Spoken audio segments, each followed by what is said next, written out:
you're talking about names synonymous with Brisbane Broncos. Gordon Tallis comes up a long way before Ali Briggshaw. The Broncos do seem to look better without Adam Reynolds, which is a crazy thing to say. I think they need to understand how to manipulate defenders in a line, how to open up guys, how to find one-on-one play the balls to get momentum to then go again. Like, that's the beauty of the world, in that everyone has their own opinions. Welcome everybody to the Extended Bench, news.com.au's weekly look at everything happening in the National Rugby League. Daggy with you alongside Benny T, journalist and dual premiership winner James Maloney. Jimmy, how's the weekend? Mate, it was good. Had a weekend getting to watch the kids play their sport, which is always a good thing. So, yeah, footy season's back and the kids are enjoying it. One of the great pleasures of life, watching your kids play junior sport, I reckon. Yeah, 100%, mate, 100%. So, how good. Benny, how was your weekend? Yeah, good weekend. Bit wet, bit sunny, bit of a bipolar-y type weekend, but pretty good. Can't say I did too much other than watch a lot of football. Any highlights for you? Of the football? Yeah. I actually thought the game in the wet between the Dogs and Canberra was just a great grind. So, started the week off on a good foot. I just love that. That real old school, hard, rugby league, built on defence. Loved it. And you got to see a bit of the games this week, Jimmy. Any highlights stood out? Mate, I thought there were a lot of close ones. I thought the Eels Dragons one, that was a good win for the Eels. Obviously Penrith doing their thing and getting back into it, and then probably even, what was the last? Oh, the Warriors. The Warriors were a bit of a highlight. It's good to see the Wars going good, mate. I think, it's good for the game, I think, when New Zealand are strong. So, yeah, it's good to see them in some real rich vein of form. We might start there. They've been outstanding all year. Tanah Boyd's grown a leg since he's gone over the ditch. What have you made? I think he's 25 now.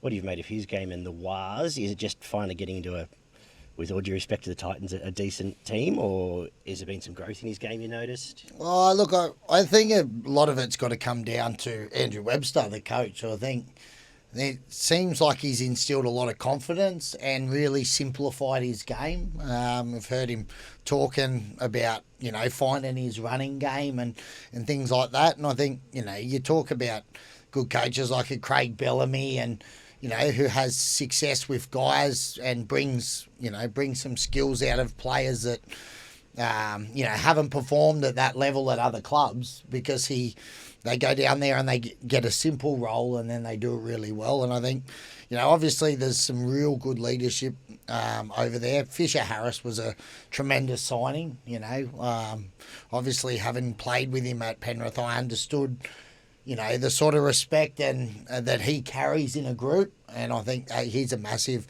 Kurt Capewell over there, Mitch Barnett, there's a lot of experience there that are guiding them in the right place. And I just think, I think hats off to Andrew Webster. I think he's doing a really good job for them. Especially, I suppose, when you consider they were talking, about missing, what's the other half?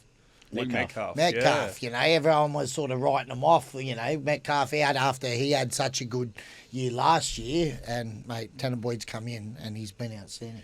Well, that's going to be the real problem, I think, for them. It's a nice headache to have, is when he comes back. I think it's about round 7, 8. I think they're talking about him being back, and 3 doesn't go into 2. You got Chanel Harris-Tavita, who obviously missed last game with the concussion, but he's been excellent. Then you've got Tanah Boyd, who's just arguably the in-form half of the comp. Obviously, Cleary might have a bit to say about that, but he's been unbelievable. I wonder what they do there. James, you've had several times where there's, competition for places in the halves. Do you think Luke Metcalf's year last year, which was on track for a Dally M, is enough to get him straight back in that spot, or do you think he's going to have to earn it? Oh, I think Metcalf's their 7, or he's their long-term guy that, I think he'll come back in. But, if you're a coach, you're not going to lose too much sleep over that. You lose a lot more sleep when you're trying to work out who's going to play there. And, it's a much better position to be in when you're leaving guys out than when you're trying to look for who's going to actually come in. So they'll work it out. A lot can happen in that time. An injury can happen. Things can, mate. If guys are playing well, in today's sort of game where it's so momentum based, mate, you could possibly find a role for all of them in there somewhere. You know, you've got the 14 that's coming back into the game. You know, with a smaller man, and you know, who knows what they do, but there could be space for all of them. Do you think styles come into it when you're looking at halves pairings? So, you know, there's a lot of talk about, he's not a 6, he's a 7, and he's a 7. Does it really matter, or do you think, you know, one plays one side, one plays the other? Is that a dynamic that would have to come into it from a coach? Well, look, I think Tanah Boyd at the moment, he's just sort of steering them around. He's not overplaying his hand. He's kicking well. Mate, Metcalf's a runner. You know, he's suited to that. Like, they could work. If Tanah Boyd stays there and then you play Metcalf there floating around and let Tanah Boyd steer the side around, how they've started, and then Metcalf, you know, just chimes in around him and plays eyes up and gets the ball when he wants, you know, that'll work as well. But as I said, I think Andrew Webster's doing really good things over there, and I'm sure he'll work it all out. Yeah. They've probably got the best middle rotation in the comp now. If Jackson Ford, since he's moved there, has been outstanding. He's 5 points ahead of the Dally M Awards, I think, at the moment. I'll count back. Is he an Origin smoky, Jackson Ford, or does the new Origin criteria make it a bit trickier? It's a deeper pool to pick from now. Yeah, I don't even know if it's he's playing really good footy. I don't know if it's the new rules necessarily, but New South Wales have got a wealth of back rowers. You know, there's a whole lot, even last year, trying to work out who was going to play where. There's so many good back rowers. Like Hudson Young's playing unbelievably again at Canberra, and you know, there's so many back rowers there, so it'd be hard to work out what they're going to do. Obviously, they've got some middles there. Did someone say, I think with the new rules, Adam Fanua-Blake is eligible? Yeah. You know, whether he becomes an option in there in the middle I'd as say he's well. close to. I think Laurie likes him. Be almost a walk-up start for Blake. So you know, if you start looking, you know, you've got a Payne Haas, and then you've got an Adam Fanua-Blake, you've got a Mitch Barnett, like Stefano. You know, you start looking at, you know, where are they going to put in? You know, there's guys playing well, but at the end of the day, look, we're 3 rounds in. You know, Origin's a long way. I know everyone likes to talk about it from the get-go, but geez, there's a lot of water to go under the bridge before that happens. You mentioned last week it doesn't take much to break a crisis. Brisbane seem to have broken that crisis. They've done Melbourne in the grand final rematch. Did you get to see much of that? Seen bits and pieces of it, yeah. Look, well, you know, we were sort of laughing at, you know, how comical it was that everyone, you know, 2 games into a season, you know, the premiership side was under the pump, you know, and we did say, I didn't have them beaten Melbourne, but I did think we'd see an improved performance. So we definitely saw that. You know, does that mean we'll see the same again? I don't know, because as we've sort of said, even last year, Brisbane were never, you know, known as the most consistent side. So that's their challenge. But, you know, it was never doom and gloom, and just goes to show the old adage in football, isn't it? A week's a long time in rugby league, and you're never going as bad as what they say, and you're never going as good. It'll be interesting to see as well, I think, with the Broncos do seem to look better without Adam Reynolds, which is a crazy thing to say for one of the great halfbacks of the modern game. But well, I'll ask James, you'd definitely know as well as anyone. Do you think it could be a thing of almost too many cooks in the kitchen type thing with Brisbane, where you've got Reece Walsh, you've got Ben Hunt, you've got, you know, when Adam Reynolds is there, you got Adam Reynolds, you got Ezra Mam. Do you think it could be the case that Brisbane are better when Adam Reynolds isn't there, or is it just there's actually too many playmakers and that can overcomplicate it? I still reckon Adam Reynolds adds a lot to that side. I think, you know, Reece Walsh is brilliant. Obviously, everyone sort of talks about his development and his growth is his game management and understanding that side of it. That's where Adam Reynolds comes in and is vital for that kicking game. You know, so I think Reynolds just gives them that calm stability, understanding game management, and you know they still need to find the Walsh in the right places and.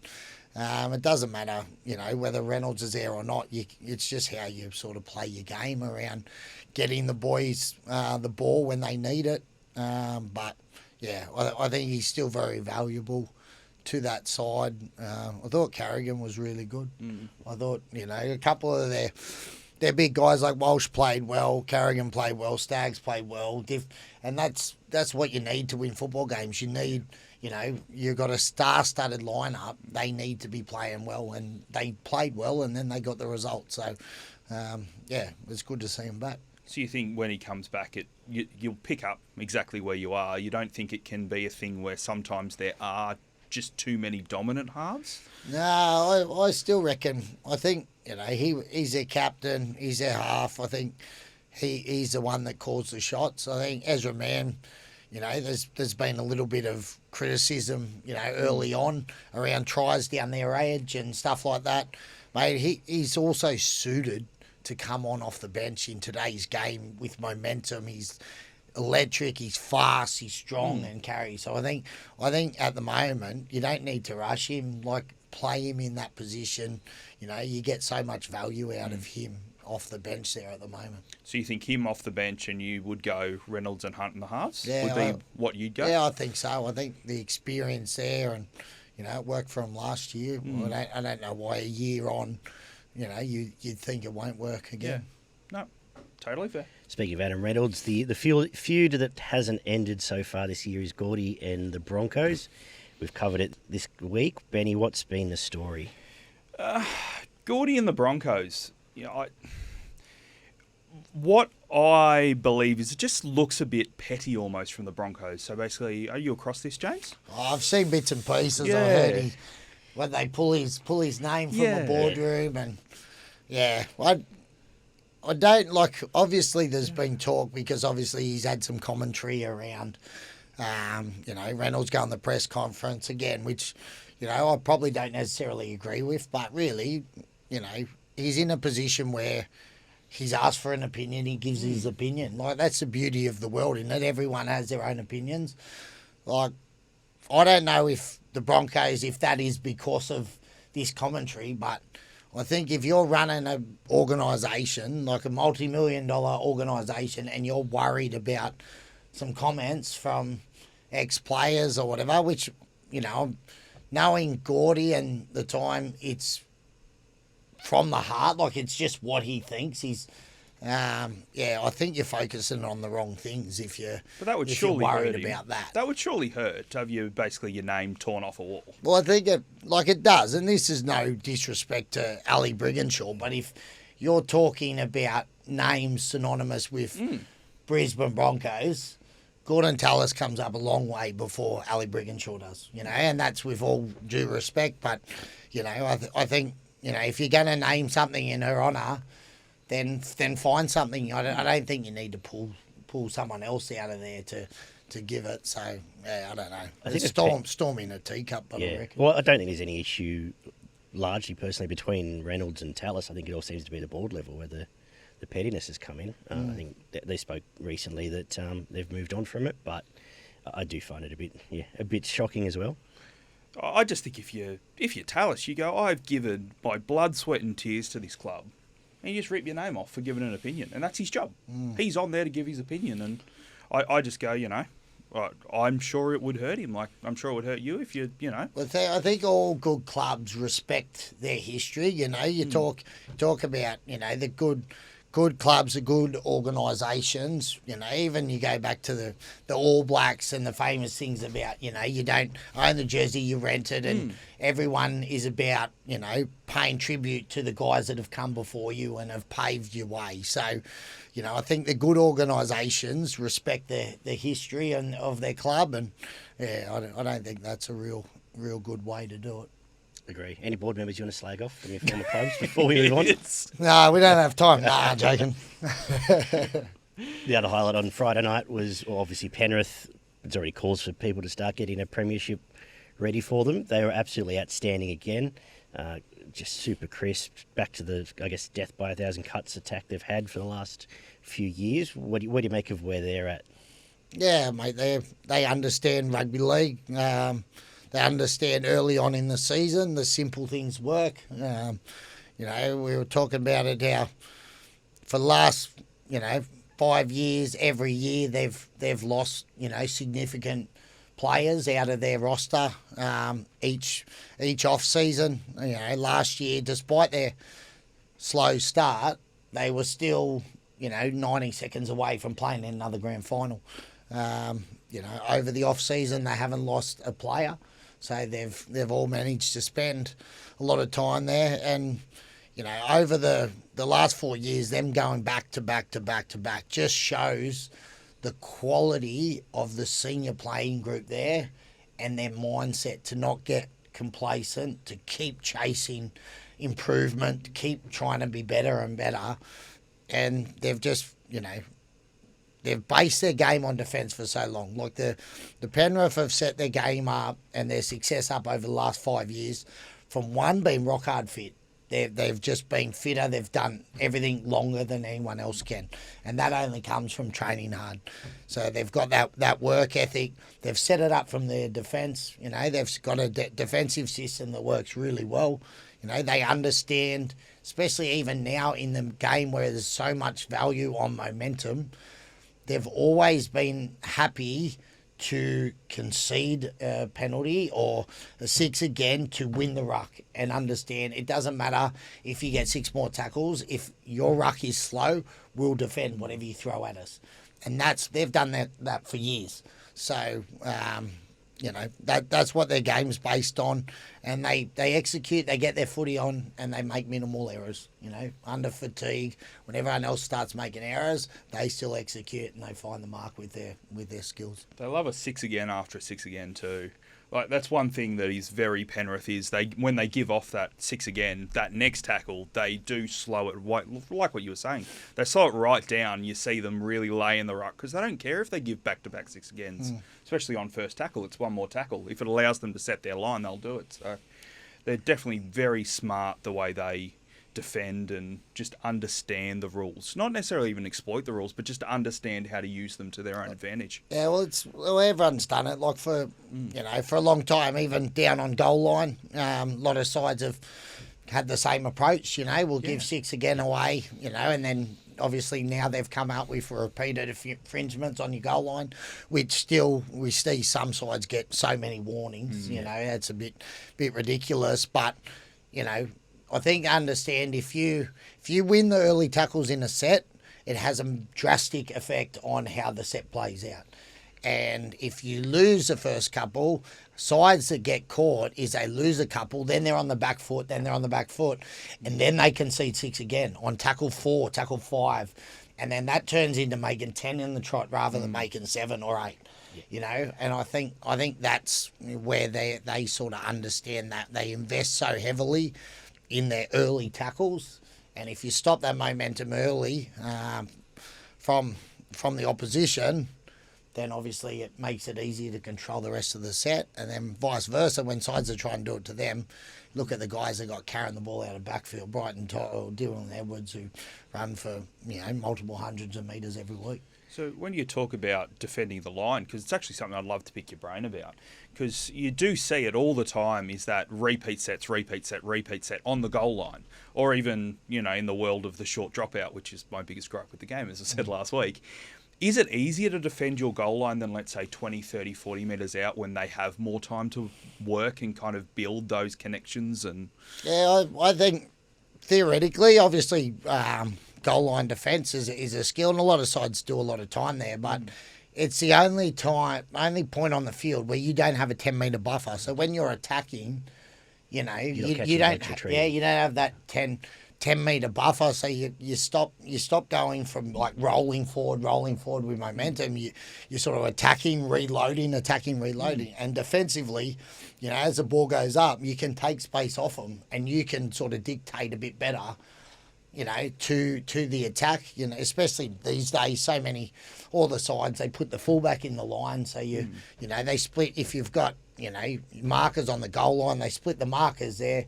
So it becomes so hard to do it, which then brings in, obviously, your short kicking game, and that's why we see so many tries, coming from short kicks and early tackle grubbers through the line, because when you get down there, it becomes one of the best attacking options, because otherwise it's too hard to find your advantage. So given how little success generally the, let's say, short dropouts have, you'd think, why not go long, right? Why not go long? They're not going to get to our 20, our 10 until third, fourth tackle. Do you think that's why the short kickoff is also so popular. Of course, you have that chance of getting the ball back, but more times than not, it's caught, or it doesn't go 10, or it goes out on the full, or whatever. You don't see it work. I wouldn't know what the percentages are, but I'd say maybe 20% of the time it works and you get the ball back. Do you think that's why it's still so popular, despite the odds not necessarily being in your favour? I think because so, of that goal line defence. Yeah, I think so. If your goal line defence is good, as I said, you save yourself a 40-metre sprint, to get down the field. And at the end of the day, you're going to end up defending your goal line anyway. So save yourself there and go there where you can dictate. And a lot of sides don't struggle to attack from inside that 10 because it is such a different field, because you don't have that 10-metre buffer that you get everywhere else on the field. I think the Tigers were one on Saturday night that probably had enough ball. They should have scored, but they struggled. They looked much more impressive further out, I would say. Well, I think, and you see the stats, like sometimes there'll be a side that'll have so much ball right down on their goal line and struggle to get points, and then someone else will just roll in there and then execute and have it better because they haven't had all those plays that are just right inside that 10. It's a different part of the field to attack from. Maybe it is even something from an NRL perspective when it went back to being a penalty. If it didn't go 10 or went out on the full as a penalty, maybe that is something that potentially is something they need to look at bringing back in. Because what you're kind of saying is that it's almost a tactic that, if it doesn't come off, well, it's easier for us to defend our line anyway. Yeah, I don't like the rule there. I think if you want to go short and have a chance of getting the ball back, then you've got to flirt with some risk. If you don't get it right, there's got to be, some negative to it. You've taken away the negative and you've given it all the positives. There's no negative to doing it, and you're giving them the positive outcome of trying to get it back. There's all that commentary. It's all to do with head knocks, and they're basically trying to encourage sides to kick short because they don't want those long-running, high-impact collisions around player safety. But that's also part of the game and what we love. So we saw the other highlight of that game was Brian To'o putting in a very hard-to-beat contender for try of the year. Tremendous couple of kicks on that. On the back of that, Dan and Kemp came out and suggested he might be the greatest winger the game's ever seen. Thoughts on that, Benny? Hard to disagree. Trying to rack my brain, Brett Morris would have a case. Brett Morris, very good. He'd have to have a case, but I think that's a very valid take. I'm trying to think. It's funny, on first thought you think no way, but then when you actually think of names, start lining them up individually, go, okay, well, I'd probably pick Bizza ahead of X. Or the thing I would say for him is he's changed what a winger is. I think, you had wingers were always the finishers, and that they'd contribute to runs. But I think that Brian To'o kind of led from the front from that. We have wingers that take the hard first, second tackles and they make 10, 15 metres with their leg drive and get those sets, get the momentum going. So, I don't know, you wouldn't see a modern winger in the last 3-4 years that doesn't have that strong base running game to start the sets.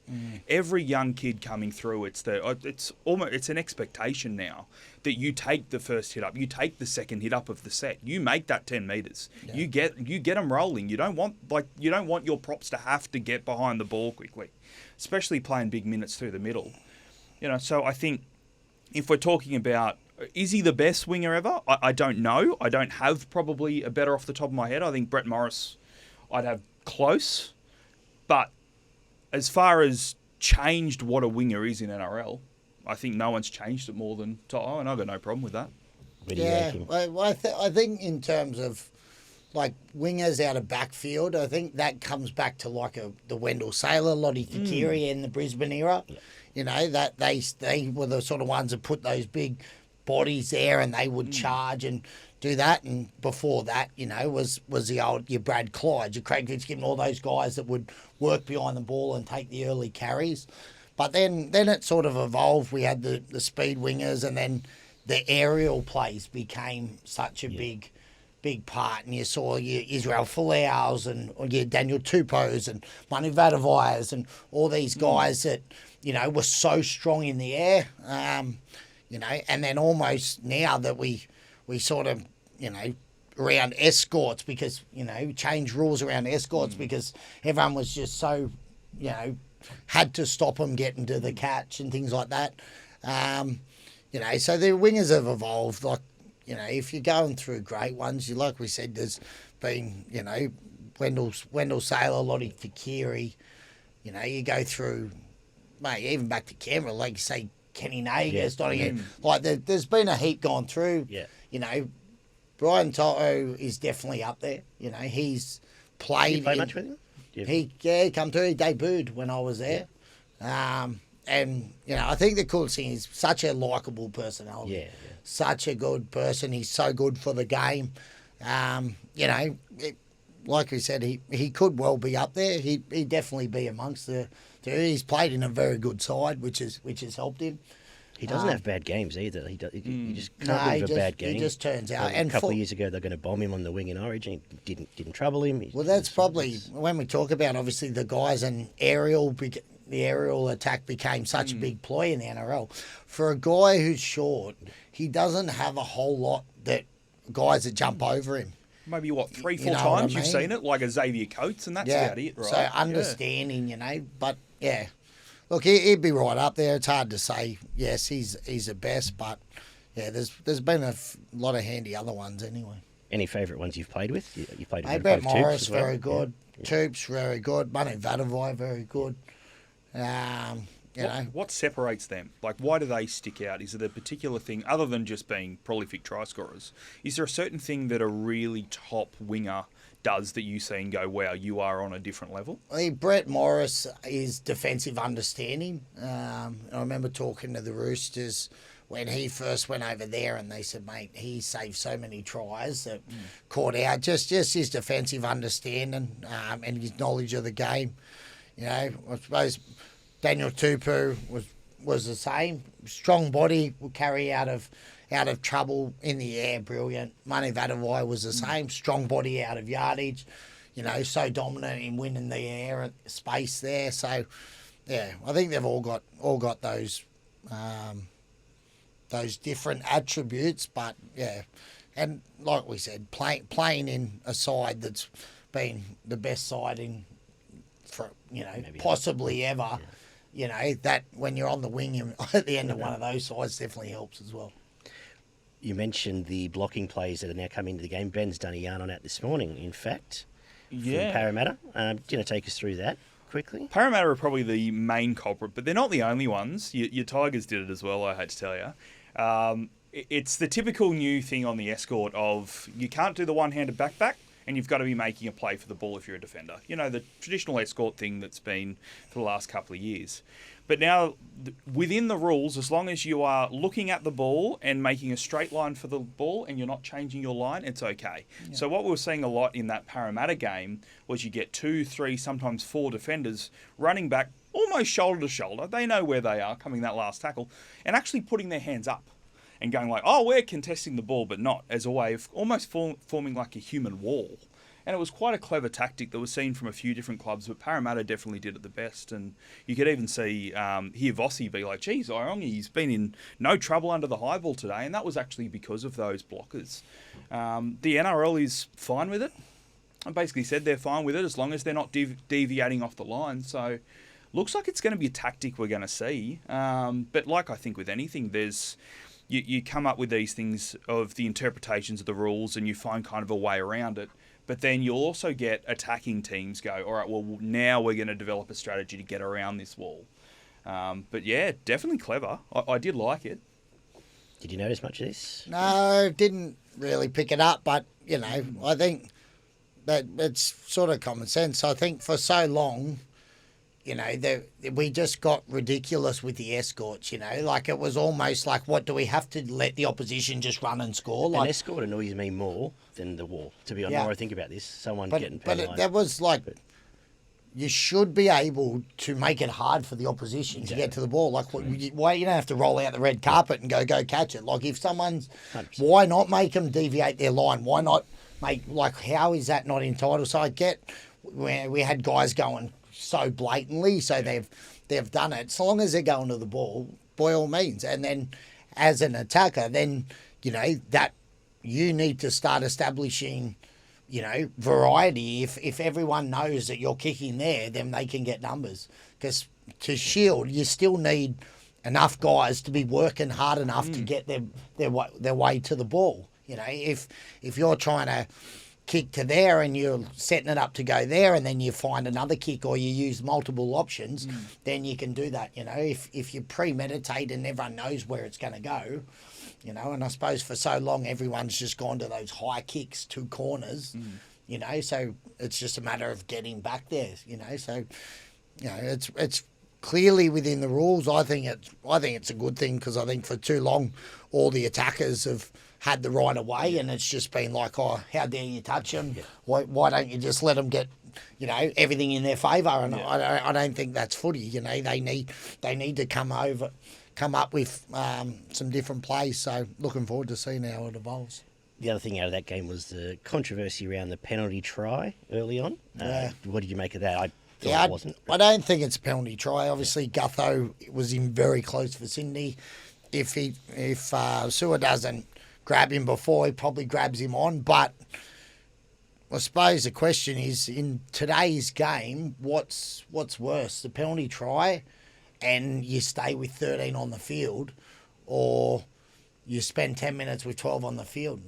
Like in where there's so much momentum game and all that, I suppose that's a question. Do you rather the 6 points? Because if not, it's a sin bin. Like, it's a try-scoring situation. It's a blatant sin bin. So, I don't think it had an effect on the game. And as I said, it's a bit of a. I think in today's game, I don't know the stats, but I reckon if sides that have had guys spending time in the sin bin, if the opposition hasn't, I reckon the chances of them winning would be very low. Oh, yeah, not a penalty try. Not in a million years. There's 2 players, I think it was, that was... Gutho was the main one, that were in close vicinity. I have no idea how you could say that he was 100% going to score, which we've seen so many worse ones on grubbers through where they get tackled before and they go, oh, well, he might have dropped it on the put down. It's not a penalty try. So how you can say that's a penalty try, I have no idea. But agree, Jimmy, it's a sin bin all day. Just the rest of that game, what do you make of where Para and the Dragons are at? Look, I think the Dragons have just... They look like a side that doesn't understand the strengths of their team. I think they haven't worked out their best style of footy as yet. So it'll be interesting to see when that happens. Parramatta, look, they made steps in the right direction. They'll keep improving. But yeah, it was a tight game. But yeah, I thought it was a game. The Dragons could have won. I thought they had opportunities to win. So they'll be disappointed. So where are they getting it wrong? Look, What's their best system? For me, I think if you look at the Dragons side, all right, they scored a try through Jaden Sewer, went straight through. Mm-hmm. The other try was Luciano Leilua back, dropped under, which I don't think was that flash of play. It was just Parramatta's poor defence back through the middle. But if I'm playing with strong back rowers like that, I said my game is going to be based around knowing the current climate of the game and how momentum-based it is I'd be finding my back rowers, big man on small man, looking for momentum to then get me hands on the ball. You've got Damien Cook, who's a running hooker, Clint Gutherson, who's been an unbelievable supporter and sniffer out of ball around the middle of the field for a long time. I don't think they're a side that's suited to playing around the outside of sides, which is what they seem to do way too often. I think they need to understand how to manipulate defenders in a line, how to open up guys, how to find one-on-one play the balls to get momentum to then go again. I think if you look at Penrith, where everyone talks about the benchmark, how many times Nathan Cleary as a half gets his hands on the ball, drops off to a player or lays a player to get some momentum, then gets his hands on the ball, comes back with options again, drops someone off there again, more momentum, gets his hands on the ball again. That's where the game's at. It's all based around momentum, and it's not going to a point on the field to run these structured plays. That's not working anymore.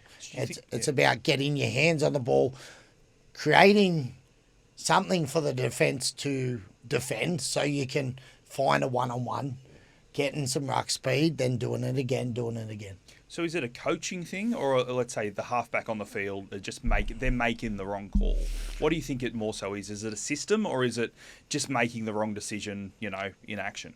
Oh, I think there's elements to it that's a system. I think for a long time now, the reason, the game has been saying that there's not a whole heap of halves coming through. And I think because everyone's overcoached halves and no one's coached them, the whole system of going to structured sets to play to points on the field. And I don't think halves are coached to understand the game anymore. There's not enough players that understand the game, that think about the game. And I think that's over a period of time. I think is there a sort of manufactured halves? So many teams have either fullbacks that become halves, or yeah. Look, I sort of my take is it goes right back to junior footy. I think there's no. So when your kid, I've got 4 kids, right? When your kid starts playing footy, the person who coaches them is a dad who's got time. Okay, that they do their best, but they don't know anything. The NRL doesn't have a system that we don't do enough to educate grassroots coaches. So we get dads that do their best to try, and then I think you get to about probably 13 to 15. I think you get coaches in junior level that watch NRL and they try and coach kids like to go here and run these big plays. And I think if you asked a lot of the kids why you do that, they couldn't tell you. And that's where, they're not coached to think about the game. They don't understand what they're doing, what they're trying to do. They say, why do you run this? Oh, because the coach tells us to. So we're not coaching kids to think about the game anymore. We're not teaching them the intricacies of the game, how to manipulate defenders.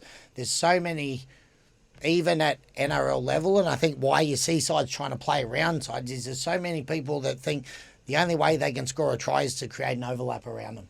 They don't understand how to manipulate defenders in the line. How if I square one guy up and kick to him and turn him in, then that will isolate the guy outside. And then I can get some momentum there. Then we can go. So, I just think there's, over a period of time, the structured play to go to a point in the field to run a play sets up a one-shot mentality. So many years ago when you talked about halves, it was talked about they're 2-3 plays ahead of the game. And that's what it was. It was guys that understood we're going to go to here, we're going to do there, we're going to move around here, we're going to get them back here. I think now with the structured play where everyone goes to a point on the field to have a shot, it promotes a one-shot mentality. So it goes, we go to this part of the field and we've got this one play to try and score. And I think that's where it's wrong. Absolutely. And I think it becomes more apparent because all of a sudden the second and third play you wonder what the plan is. It's almost like there isn't one. You go back to random offloads or they're hitting up and... Well, it goes to have a shot again, and then it goes back to another point on the field and then play again. And, especially in today's game where we're seeing it more, how momentum is such an influence. I think that's where Nathan Cleary understands that better than any other half in the game. So it's not just what he does with the ball, but it's understanding why he's doing it, when he's doing it. I think that's what stands him like miles above everyone else. So if you're a half and let's say take back to your playing days, how many plays ahead of you generally thinking? Let's say you've got a set of 6, your fullback's received it, he's made up to halfway on the first tackle. Does it matter on what point of the game it is on what you're thinking? Like obviously if there's a minute to go and you're down by 1, you probably think a field goal, right? Yeah. But let's say there's 30 minutes, it's 12 all. Are you thinking 2-3 plays ahead? Are you thinking already the whole set? Have you worked things out in training of being like, okay, we hit, we go the prop, then we go out the back and we turn in the back rower? Like, what's your thought process in that situation? I think it's understanding how you want to... I think the basic concept we know today is, I think, to win a game of footy, you need to break down the opposition's middle. Mm-hmm. Now, there's multiple ways you can do that by obviously making them make a lot of tackles or making them chase and fill up, getting across their middle, breaking down there, making them move from there to fill up the short side. Then when they get over there, moving back here, make them move around there. So I think it's understanding how you can manipulate defenders in the line. If you can go and find the back rower and make the back rower make a tackle on his inside shoulder, then that's going to make one of their middles go to that short side. You know, if you've got a 4 and then you start having your half who defends with a middle instead of their back rower, as a half, that becomes a potential opportunity to attack. You know, because now you're playing on a middle who's hopefully a little bit more tired than their back rower is. You know, and it's just understanding what you're looking for, understanding your cues, understanding where you can get momentum in today's game. How do I find momentum? And then look, they need to fill up. Is the play the ball too quick? Did they not fill up? We can go down the short side. Or they did fill up. Okay, bang, we can move straight across the middle, hit their back rower, who's only at C defender back here, and now they need to get all the way back over here. So it's just understanding over a course of 80 minutes how you manipulate that defensive line, and then when they make an error or you get an advantage in some form, then you get the ball and you ask a question. It doesn't have to be a try, but you just make them make a defensive decision when different guys are next to each other that aren't usual. Then maybe someone doesn't have the trust that they do in another player. So are they things you think that just halves? Obviously, you said they're not being coached to do that from the start, right? But are they things you think that halves need to take the responsibility on and be like, you know what, this is something that we need to get better at. We need to be thinking further ahead. We need to be really analysing the modern day game and making it work? Or do you think it's more so a coaching thing where they're not running these drills that are allowing these halves and playmakers to see the different systems, see how it can work? Well, it's if you don't know it, how do you, like, if you're not taught it, how do you know it? You know, like, it's So one what's the thing to go, solution? we expect players to know this, we expect players to do this, but if they've never been exposed to it, you know, and then that's why I think it, you know, it goes back to right down to grassroots around kids coming through. I think there's not enough. As I said, we don't have a system that educates, you know, grassroots coaches enough, and then I think it goes right the way through. I just think that's where I see the halves sort of dropping off, you know, and you talk to the old school halves and stuff like that, you just, they're just not thinking that same thought pattern, and that's due to that real structured footy, going back to that one play mentality. And these are those ones coming through as well in the coming years. Yeah. Would you have enjoyed this current rule set? Would you have enjoyed the speed of the game at the moment? I'd enjoyed being a half and not being able to get touched, because they're pretty much, mate, it's so handy that they obviously don't wear the knocks that they used to. But, yeah, I think so, because for so long, you know, we're starting to see the little man come back into the game, you know, and everyone's going, oh, it's so fast. But, you know, for a lot of my career, the lock was a third middle. It was just 3 front rowers, and one of them wore 13.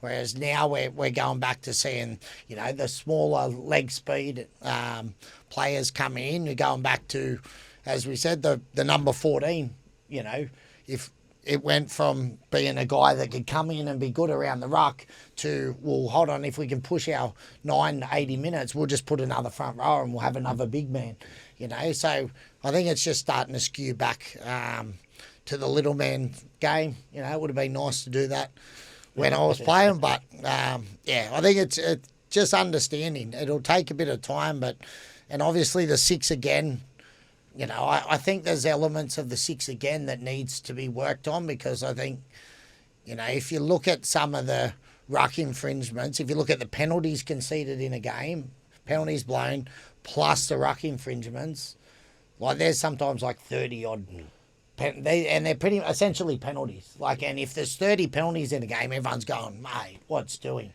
And you start getting 18, 24 tackles in a row at times. And so I think there's... Yeah, I think we need to get better, or the refs need to have an understanding of, you know, what really constitutes it, what doesn't, because I think because it doesn't stop the game, they're going a bit heavy on it, a bit so easy to just roll out 6 again. And I think that's a little bit of a cause, whereas if they can sort of slow them back and, you know, understand the ones that really have an effect on the momentum and what's doing, and get that mix. Boys, what's got you frothing about the week ahead? We've got DCE returning to Brookie. We've got Battle of Brisbane, Battle of the West, Sharks and Raiders, which is always a cracker. Anything got you excited, Benny? Pretty much that one. Sharks and Raiders. I think you got two teams that are, one win from three. They're both teams that were very strong last year, and they'll be desperate for this. It'll be a good game. I think both middles, both packs are two of the best packs in the game. I think it's going to be a real battle. It's going to be a great chance for those halves, your Nico Hines and your Ethan Strangers and all of that to really put their fingerprints all over it. And I'm just excited to see how they go, and which one's going to be 1 and 3 is. We're probably going to be talking about them like we were Brisbane last week. Jimmy? Mate, I think the DCE going back to Manly, I think that's interesting one. Obviously, Manly coming off the bye, which I think, after a slow start might be something that they just needed. Just break the cycle and get some time to sort of go again. Look, Roosters haven't been, for a side that probably with their roster and that, we were expecting big things. They're typically sort of slowish starters, but I don't think they'd be sort of happy with where their game's at the moment. So they'll definitely want to improve, and it'd just be interesting to see. Obviously, the $1 million question is what sort of reaction will DCE get? He's done so much for that club, but then he's still the enemy when he turns back up. So looking forward to seeing whether he runs out to cheers or boos or whatever. You'd hope they wouldn't boo him. Surely Mate, not. Surely not. I think you can respect what he's done at the club, but still boo him when You'd boo him? Well, when he comes back as the opposition. They treat him with great respect in his last game and everything. I think, mate, you're now the opposition. Yeah. Yes, you've done it. Come out, boo him and give him grief, and then after the game go, mate, awesome, Daly. Good to see you back here at Brookie, Love Boo it. him. That's the message from Jimmy. Boo him. Mate, well, no one's here to be friends, are they? Hey? Jimmy, where can we find you with your other friends? Do you want to get some plugs in for where else we can hear you this week? Podcast. Yeah, Rugby League Journeyman over there with Toby Rudolph, the Professor, and Latsy. And got a couple with Chatty Townsend actually coming out this year. Me and Chatty are going to sit down 10 years on with all the players from that 2016 grand final. So that'll come out through Chatty's podcast, and he'll collab with the Journeyman as well. So that should be a bit of fun as well. That sounds awesome. Beautiful. Thanks, Benny. Take care, guys. We'll talk soon. Don't forget to check out news.com.au for all your rugby league content and everything else going on. Subscribe, leave us a message and some thoughts below, and we'll talk soon.